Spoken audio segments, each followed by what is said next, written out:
फिर वो सभी थोड़ी ही देर में वहाँ से गायब हो जाते हैं, यानी कि वो दुश्मनों को पीछे छोड़कर वहाँ से भाग जाते हैं। वो बाइक बस 2 किलोमीटर की ही दूरी तय कर पाती है और उसके बाद बंद पड़ जाती है, यानी कि उसका फ्यूल खत्म हो जाता है, जिससे सभी सैनिकों के आराम करने का सपना चूर-चूर हो जाता है। दासुंग बाइक पे गुस्सा निकालते हुए कहता है, इसका फ्यूल इतनी जल्दी खत्म हो गया? जैसे कि मुझे उम्मीद थी वे हमें आराम करने का ज़रा सा भी मौका नहीं देंगे, है ना? दासुंग ऐसे ही अपना गुस्सा उस बाइक पे निकाल रहा होता है, उसे लात मार-मार के। और वहीं दूसरी तरफ शिन्यू लीडे चैन से पूछता है, लीडे चैन, आपने कितने लोगों को मार गिराया? लीडे चैन कहते हैं, 2 लोगों को। तो शिन्यू खुश होकर कहता है, मैंने भी 3 लोगों को मार गिराया। एक तो घास में छुपकर मुझ पे निशाना लगाने की कोशिश कर रहा था, लेकिन मैंने उसे देख लिया और उसके हमला करने से पहले ही मैंने उस पे हमला कर दिया, जिस वजह से वो हार गया और मैं बच गया। लीडे चैन मुस्कुराते हुए कहते हैं, बहुत बढ़िया, तुमने बहुत अच्छा काम किया शिन्यू। ये सुनते ही शिन्यू का दिल जोरों से धड़कने लगता है और उसे याद आता है कि कैसे यू फेंगचेंग ने फाइट के बीच में उसे शाबाशी दी थी। ये याद करके वो ब्लश करने लगता है। फिर हमें कुछ घंटों बाद का सीन दिखाया जाता है, जहाँ सभी लोग 10 किलोमीटर से भी ज़्यादा दूर तक पैदल चल चुके थे और अब लगभग शाम भी होने वाली होती है, इसलिए वो एक शांत जगह ढूंढ के वहाँ रुकने का फैसला करते हैं। लीडर चांद कहते हैं, हम लोग 10 किलोमीटर से भी ज़्यादा दूर तक का रास्ता तय कर चुके हैं और अब काफ़ी देर भी हो चुकी है, इसलिए आज रात हम यही डेरा डालेंगे। खाना खाने के बाद हम बारी बारी से पहरा देंगे, ठीक है? सभी लोग बहुत ज़्यादा थके हुए होते हैं और उन्हें भूख भी लग रही होती है, क्योंकि उन्होंने सुबह बहुत कम खाना खाया था, जिससे कि उनका पेट भी नहीं भरा था। इसलिए उन्हें अभी बहुत ज़्यादा भूख लग रही थी और वो खाने के लिए कुछ न कुछ ढूंढ रहे थे। शिन्यू पेड़ के सहारे बैठकर पानी पी रहा होता है, तो लीडर चैन कहते हैं, ज़्यादा पानी मत पीना, अभी हमें पानी भरने का कोई सरिया नहीं मिला है, इसलिए अपना पानी बचा कर रखना और धीरे धीरे पीना, ठीक है? फेंगचेन कहता है, हमें खाने के लिए कुछ न कुछ तो ढूंढना पड़ेगा। दासिंग भूख से बेहाल होकर चारों तरफ देखते हुए कहता है, हमें क्या खाना चाहिए, काई, मशरूम, हरी घास या लताएं? शिन्यू कहता है, क्या हम मांस नहीं खा सकते? दासिंग कहता है, हाँ क्यों नहीं, केचुए, टिड्डे, बिच्छू, चींटी, और अगर हम लकी हुए तो हमें चूहे भी मिल सकते हैं। शिन्यू कहता है, हम इतने भी भूखे नहीं हैं कि हमें ये सब खाना पड़े। तो फेंगचिन कहता है, कल इसी समय तुम फिर से ये बात कहना, जब तुमसे बंदूक भी नहीं उठाई जा रही होगी तब। खाने के लिए जो मिल रहा है बस वो खा लो, ज़्यादा नखरे मत करो, नहीं तो आगे तुम्हें ये भी खाने के लिए नहीं मिलेगा, समझ गए? ये सुनकर शिन्यू कुछ नहीं बोलता और अपना मुंह घुमा लेता है। तभी उसकी नज़र एक जानी पहचानी घास पे जाती है, जिसे देखकर वो कहता है कि हम इसे खा सकते हैं। फेंगचेंग उससे पूछता है, तुम्हें ये कैसे पता? तो शिन्यू कहता है, क्योंकि मैं इसे सुअरों को खिलाया करता था।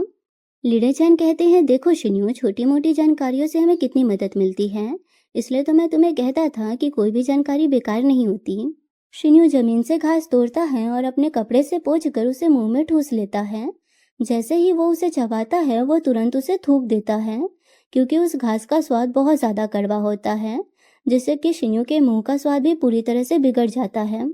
फेंगचेंग उसे अपनी पानी की बोतल देता है और शिन्यू पानी का एक घूंट लेकर कुल्ला करता है और कहता है, डैम, ये तो बहुत ही ज़्यादा कड़वा है, मुझे तो पता ही नहीं था कि सूअरों की लाइफ भी इतनी मुश्किल होती है।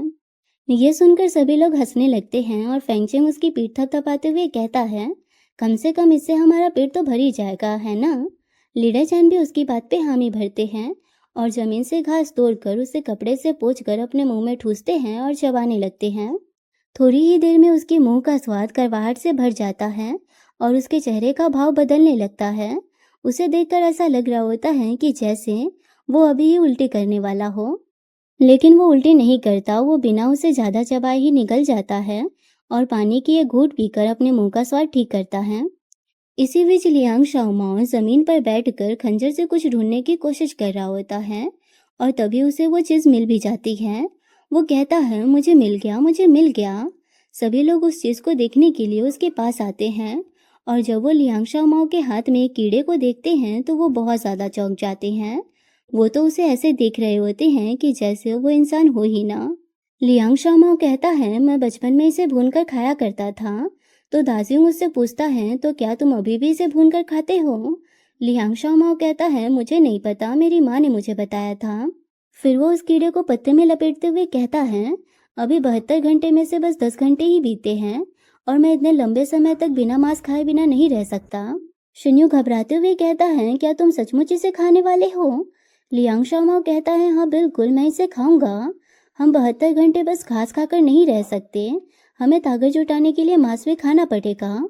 और वैसे भी हमें बस चलना नहीं है, हमें दूसरों से फाइट भी करनी है। हमें अभी ताकत की बहुत ज़्यादा ज़रूरत है, इसलिए हमें इसे खाना पड़ेगा, चाहे हमारा मन हो या ना हो। फिर वो आगे कहता है, जिसे खाना है वो खाए, जिसे नहीं खाना है वो मत खाए। मैं तो इसे खाऊंगा, मैं इतनी जल्दी गेम से बाहर नहीं होना चाहता। इतना कहकर वो उसे अपने मुंह में ठूसता है और जल्दी जल्दी चबाने लगता है। सभी लोग उसे हैरानी से देख रहे होते हैं। जैसे ही वो उसे निगलता है, लीडर चैन उससे पूछते हैं, कैसा लगा? तो लियांग शाओमाओ कहता है, सच कहूँ तो इस पत्ते का स्वाद इतना ज़्यादा कड़वा था कि मुझे कीड़े का स्वाद पता ही नहीं चला और मैं इसे निगल गया। मुझे लगता है कि हम इसे बिना किसी परेशानी के खा सकते हैं, इससे हमें कीड़े का स्वाद भी नहीं पता चलेगा और हमारा पेट भी भर जाएगा। बस सब लोग इस बात का ध्यान रखना कि कोई जहरीला कीड़ा ना खा ले। जो जहरीला कीड़ा खाएगा उसकी तबीयत खराब हो जाएगी और उसे गेम से बाहर होना पड़ जाएगा, समझ गए? इस पूरे समय शिन्यू सदमे में होता है, उसके मुंह से तो एक शब्द भी नहीं निकल रहे होते हैं, मानो वो उस जगह से गायब ही हो गया हो, ऐसा लग रहा होता है। सभी लोग लियांग शाओमाओ की बात मानकर उसे खाने लगते हैं। शिन्यू भी अपने हाथ में एक कीड़े और कुछ पत्ते को पकड़े हुए खड़ा होता है और सोच रहा होता है, हे भगवान, मुझे यानी कि यंग मास्टर बाई शिन्यू को सचमुच कीड़े खाने पड़ेंगे। मेरे इतने बुरे दिन आ गए कि अब मुझे कीड़े खाने पड़ रहे हैं, और वो भी जिंदा। अब मैं क्या करूं, मुझे तो मरने का मन कर रहा है। शिन्यू ऐसे ही अपने सोच में खोया हुआ होता है तो फेंगचिंग कहता है, बस अपनी आंखें बंद करो और इसे खा लो। अभी कुछ खाने के लिए भी मिलना एक आशीर्वाद की तरह है, इसलिए ज़्यादा सोचो मत, बस इसे खा लो। शिन्यू फेंगचिंग से फुसफुसाते हुए कहता है, क्या स्पेशल फोर्स के ऑफिसर्स को यही खाना खाना पड़ता है? सच में क्या वो यही खाना खाते हैं? फेंगचिंग मुस्कुराते हुए कहता है, तुम्हें शुक्रगुजार होना चाहिए कि तुम्हें खाने के लिए कुछ मिला। जब तुम वापस जाना तो अपने लीडर वो से पूछना कि उन्होंने ट्रायल में क्या खाया था। मुझे लगता है कि शायद इंसानी मांस, या शायद नहीं भी। कौन जानता है कि उन्होंने क्या खाया था। ये सुनकर शिन्यू कांप उठता है, वो कुछ और पूछने की हिम्मत नहीं कर पाता। उसके हाथ में जो कुछ होता है वो तुरंत उसे अपने मुंह में ठूसता है और जल्दी से चबा कर उसे निगल जाता है। इसी तरह थोड़ा खाना पीना खाने के बाद सभी लोग आराम करने चले जाते हैं। आधे लोग सो रहे होते हैं और आधे लोग पहरा दे रहे होते हैं। शिन्यू एक पेड़ के नीचे उसका सहारा लेकर बैठा हुआ होता है। वो इतना थका हुआ होता है कि उसे बोला भी नहीं जा रहा होता है। पसीने की वजह से उसके पूरे कपड़े उसके बदन से चिपके हुए होते हैं, जिस वजह से उसे बिल्कुल भी अच्छा नहीं लग रहा होता है। उसे नींद भी नहीं आ रही थी। उसका शरीर तो थका हुआ था, लेकिन उसका मन अभी भी उन चीज़ों को सोचने में लगा हुआ था जो कि आज हुई थी। बंदूक से निकली गोली और उमड़ते सफ़ेद धुएं लोगों को उत्साहित कर रहे थे। चलते फिरते लोग ट्रिगर दबा रहे थे और सफ़ेद धुएं के निकलने का इंतज़ार कर रहे थे। जैसे ही सफ़ेद धुआं निकलता था, उनके चेहरे पे जीत की चमक आ जाती थी। वो खुशी से ऐसे चमकने लगते थे मानो उन्होंने कोई जंग ही जीत ली हो। शिन्यू अपनी सोच से बाहर आता है और फेंगचेंग की तरफ देखता है, जिसकी आंखें बंद होती हैं। वो रेंगते हुए उसके पास जाता है। फेंगचेंग पहले से ही सतर्क होता है, इसलिए वो जाग जाता है। वो उसके बैठने के लिए जगह बनाता है और दोनों एक दूसरे से चिपक कर बैठ जाते हैं।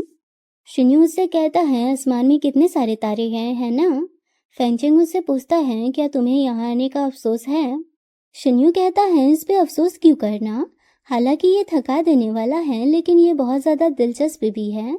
हमें हमारे पूरे लाइफ में इस तरह का एक्सपीरियंस कभी नहीं मिल सकता, इसलिए मैं इसे इंजॉय कर रहा हूँ। फेंगचिन कहता है, ये कोई गेम नहीं है। शिन्यू कहता है, मैं इसे गेम की तरह ले भी नहीं रहा हूँ। और भला कौन सा गेम इतना मुश्किल होता है जिसमें हमें कीड़े खाने पड़ते हैं और पानी की हर एक बूंद के लिए तरसना पड़ता है। फेंगचिन कहता है, तुम अभी से ही इसे टॉर्चर कह रहे हो? अभी तो बस गेम स्टार्ट ही हुआ है, आगे तो इससे भी ज़्यादा मुश्किलें आएंगी, तब तुम इसे क्या कहोगे? शिन्यू आभर के कहता है, बताओ ट्रायल में क्या क्या होगा? तुम्हारे अंकल ने हमें क्यों कुछ नहीं बताया? कुछ ना कहने के पीछे भी कोई कारण होता है ना? क्या ऐसा हो सकता है कि पहले पहुंचने वाले 3 को ही चुना जाए, या शायद नहीं भी? क्या हो सकता है, क्या तुम्हें पता है? फेंगचिन मुस्कुराते हुए कहता है, क्या तुम मुझे बहला फुसलाकर कुछ निकलवाने की कोशिश कर रहे हो? क्या तुम्हें लगता है कि मुझे सब कुछ पता है? शिन्यू मुंह बना के सोचता है, क्या ये इतना ऑब्वियस था? फेंगचिंग उसे देखते हुए मन में कहता है, बेवकूफ, तुम्हें क्या लगता है कि तुम अपनी छोटी सी साजिश को मुझसे छुपा सकते हो? शिन्यू कहता है, कौन जानता है कि आगे कौन सा राक्षस हमारा इंतजार कर रहा है। तुम सीधे और साफ साफ बताओ कि तुम्हें कुछ पता है या नहीं। फेंगचिंग उसे कहता है, तुम पागल हो गए हो क्या? भला मेरे अंकल मुझे ट्रायल के बारे में क्यों कुछ बताएंगे? ट्रायल तो बिल्कुल एक एग्जाम की तरह है और वो एग्जाम से पहले पेपर लीक नहीं कर सकते। शिन्यू निराशा से अपना सिर झुका लेता है और कहता है, मुझे ये तो पता है कि गेम से बाहर जाना क्या होता है, लेकिन मुझे ये नहीं पता कि पास होना क्या होता है, और बस इसीलिए मुझे इसकी इतनी ज़्यादा चिंता हो रही है। फेंगचिंग कहता है, यही तो ट्रायल की प्रक्रिया को दिलचस्प बनाता है। डेफिनेटली टॉप 3 में आना आसान नहीं होगा। शायद 50 किलोमीटर की दौड़ बस पहला पड़ाव है, और वैसे भी मेरे अंकल ने ये कभी नहीं कहा था कि फिनिश लाइन पे पहुंचने पे सब कुछ खत्म हो जाएगा। शिन्यू चांद को देखते हुए सोचता है, अभी रास्ता बहुत ज़्यादा लंबा और मुश्किल है और बहुत से राक्षस अभी भी हमारा इंतजार कर रहे हैं। फेंगचिंग उसे गले लगा के कहता है, आज तुमने बहुत अच्छा परफॉर्म किया, लेकिन अगर तुम इसे और ना कर सको तो खुद पे ज़्यादा दबाव मत डालना, ठीक है? शिन्यू कहता है, मुझे एहसास हुआ कि खुद को मजबूर करना उतना भी मुश्किल नहीं है। नहीं, इसे मजबूर नहीं, इसे चैलेंज कहना ज़्यादा सही होगा। हर बार जब मैं खुद को चैलेंज करता हूँ तो मैं अपनी ही प्रोग्रेस देखकर बहुत ज़्यादा चौंक जाता हूँ। इससे मुझे बहुत ज़्यादा अच्छा महसूस होता है। शिन्यू की चमकती हुई आंखों को देखकर उसका दिल जोरों से धड़कने लगता है। वो कहता है, तुम सही कह रहे हो, और वो मन में कहता है, हाँ, अब तुम सचमुच बड़े हो गए हो young master bye Shinyuu. Shinyuu मुस्कुराते हुए कहता है, इस बार मैं तब तक चलता रहूंगा जब तक कि मैं पूरी तरह से थक नहीं जाता। फेंगचिंग उसके पास जाकर उसे किस करने लगता है। पहले तो शिन्यू हैरान होता है, लेकिन फिर वो भी उसे किस करने लगता है। रात के अंधेरे में वो दोनों एक दूसरे को किस कर रहे होते हैं।